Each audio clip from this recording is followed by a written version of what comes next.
திராவிட முன்னேற்ற கழகம் ஆட்சியில் வந்து 4 வருஷம் ஆகுது. 4,38,000 கோடி கடன் வாங்கிட்டீங்க. அதற்கு முன்பு காங்கிரஸ் ஆட்சி, திமுக ஆட்சி, அண்ணா திமுக ஆட்சி, மறுபடியும் திமுக ஆட்சி, அண்ணா திமுக ஆட்சி, இப்படி மாறி மாறி 75 ஆண்டு காலம் தமிழ்நாட்டிலே பல அரசியல் கட்சி இந்த நாட்டை ஆண்டிருக்கின்றன. 2021 வரை அது வரைக்கும் 5,18,000 கோடி தான் கடன்.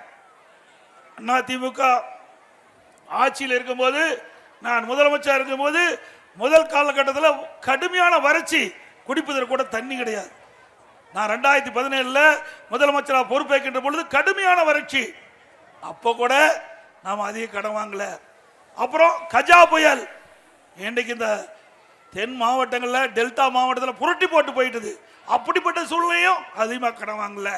விவசாயிகளுக்கு தேவையான உதவிகளை செஞ்சோம், மக்களுக்கு தேவையான உதவிகளை செஞ்சோம்.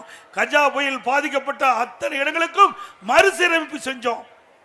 அடுத்தது கொரோனா. ஒரு ஆண்டு உங்களுக்கு தெரியும், யாரும் வெளியிலேயே போக முடியல.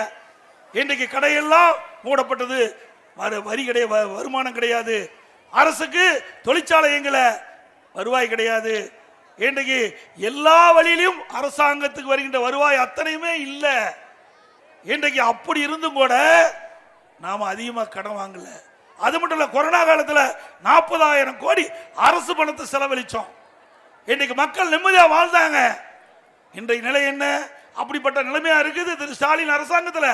4 ஆண்டுகளா எந்த பிரச்சனையும் இல்லை. அப்படி இருக்கும்போது நீங்க எது கடன் வாங்குறீங்க?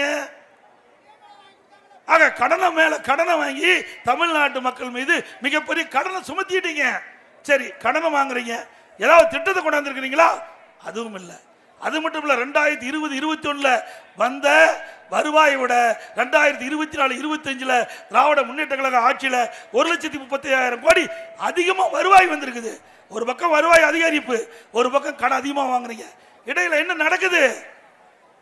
திறமையற்ற முதலமைச்சர் நாட்டை ஆளுகின்ற காரணத்தால இந்த பணம் எங்க போச்சுன்னே தெரியல. எவ்வளவு பணம் வந்து ஏதாவது பாலத்தை கட்டியிருக்கிறியா, இல்லை ஒரு தடுப்பணை கட்டியிருக்கிறியா, ஏதாவது ஒரு கல்லூரி கொண்டாந்துருக்கிறியா? எதுவுமே இல்லை. அப்படி என்றால் இதில் மிகப்பெரிய முறைகேடு நடந்திருப்பதாக தகவல் கிடைக்கின்றது என்பதை நான் நேரத்தில் சுட்டிக்காட்ட விளைகின்றேன். பிளே ஸ்டோர் மற்றும் ஆப் ஸ்டோரில் இருந்து பாலிமர் செயலியை QR கோடு மூலம் பதிவிறக்கம் செய்யுங்கள். செய்திகளை உடனுக்குடன் பெறுங்கள்.